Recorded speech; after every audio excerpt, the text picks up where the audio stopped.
Hello, this is Ahura again with another daily outlook video. In these videos, we are going to look what happened yesterday in the stock market, what is going on right now, and what we have to take care about for today's trading on Thursday. Today is the Thursday, 7th of October. What happened yesterday? It was interesting. Overnight and last hours of last hours of U.S. season, we had some very positive and good news. First of all, as you know, yesterday we had ADP numbers. ADP numbers tool from the U.S. The tool that shows that non-farm jobs in the private sectors, according to the Bureau of Labor data, it's improving, and they created in the actually in ADP numbers in the last months didn't have that much good relation with the NFP numbers, but still it shows that 568,000 new jobs created in September, which can give us some brightness, some good idea, but some positive sentiment to the market that the Friday's NFP numbers should be positive as well. On the other hand, in the last 3 weeks, we had initial jobless claims increasing. So after that, it fell to 320,000. It's again increasing. In the last week, we had more than 360,000 requests for to take a benefit to get unemployment benefits, initial jobless. So it did it, and at the same time, continuing jobless claims also in the last weeks was increasing. 3 weeks out of the last 4 weeks was increasing. So these data putting together with the ADP numbers, they cannot tell us that, so they cannot give actually something good out of that. I mean, we cannot see something 100% good or 100% bad. So we have to see what's going to happen in the market. But still, we can be a little bit positive with yesterday's ADP numbers. On the other hand, we have the news that the parties they're closing to both Republican and Democrats in the United States. They're getting closer to the final deal about the U.S. debt limits, and if they can solve it before October 18, and as I told yesterday, there is a higher possibility of to see that. So let's go one by one, see that what happened, and these markets, what was their effect on the market. At the same time, let's see. I can tell you more in the chart. As I told, this positive data, especially in the energy market. Let's go to the energy market. Yesterday we had a news. In the last 2 weeks, in Tuesday and Wednesday, we had API and EIA numbers that shows that U.S. Inventories increased in the last week. At the same time, Russian officials told that we do not have any problem to support the European gas. So the gas problem, the gas concerns in Europe is decreased, while the Russian, they emphasized again that for the supply, they don't have any problem and they can supply the European gas for sure. So the gas price and oil price decreased. This decrease in oil and gas prices lifted the market. As you see, SP 500, S&P 500 yesterday increased rapidly after falling in the first half of the day's futures chart. After falling in the first half of the day, by starting the U.S. season, we can see that increase in the chart, and this positive sentiment in the market helped the SP 5 S&P 500. At the same time, not just S&P 500, we can see the same reaction in Nasdaq.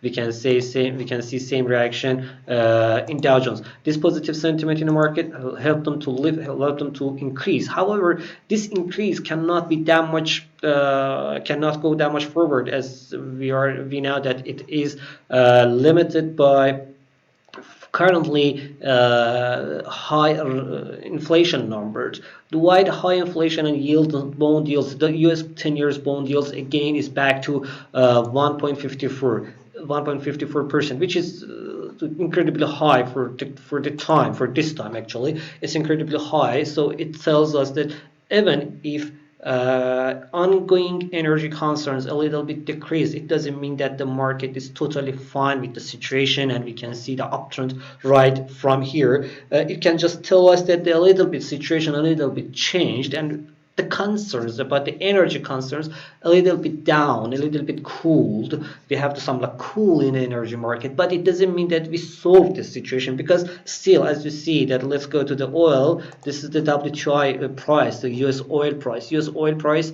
is sits still at $76. It's high, it's huge, and for the current moment, for the moment, for this situation, is still high, and we cannot count on like cheap energy. Still it's a high, and the price of energy still is high. So the situation is not that like that we say that now the market is totally fine and we're going to see the higher prices for the stock market from here. And the weeks we are short, as you see, it's came down. It's like it's cool a little bit to but it didn't even fall under 20. It's still above 20. We are short. The weeks is telling still us that let's go a little bit bigger chart. The VIX is still telling us that we are in we are in an uptrend. We are just like it doesn't fall yet. It's still high above 20. It's still really high.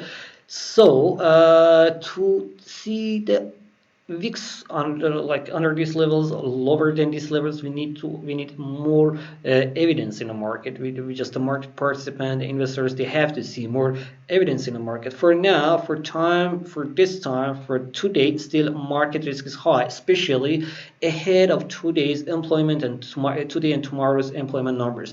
Today we will have job cuts number as well. The job cuts. Let me tell you the interesting numbers of the job cuts. Job cuts in the last month fell to just 15K.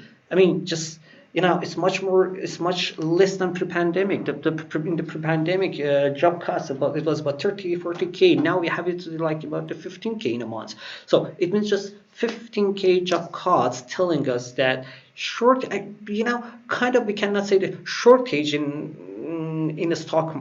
a labor market. We have this shortage in the labor market, but it doesn't mean even the shortage, because on the other hand, opening jobs, US GLT opening jobs, for the fifth month in a row, just like we have the new records for the fifth month in a row. So it all is together telling us that the ongoing concern in the labor market is not the shortage in the labor market. It is about the changing, about some kind of revolution even about in the labor market, because many employees after pre-pandemic, they realize that wow, the working from home, relaxing working from home is much better, especially relaxing time. They have when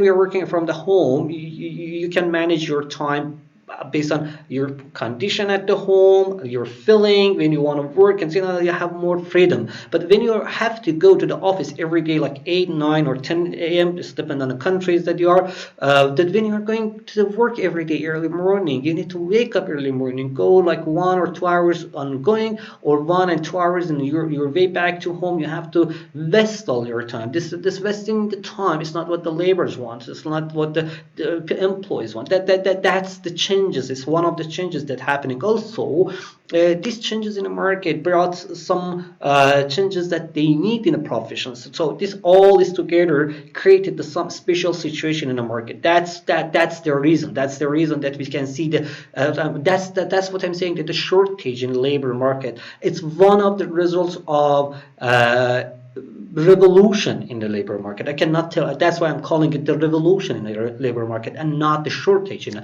labor market. The shortage is just one of the reasons of this revolution. So these together right now.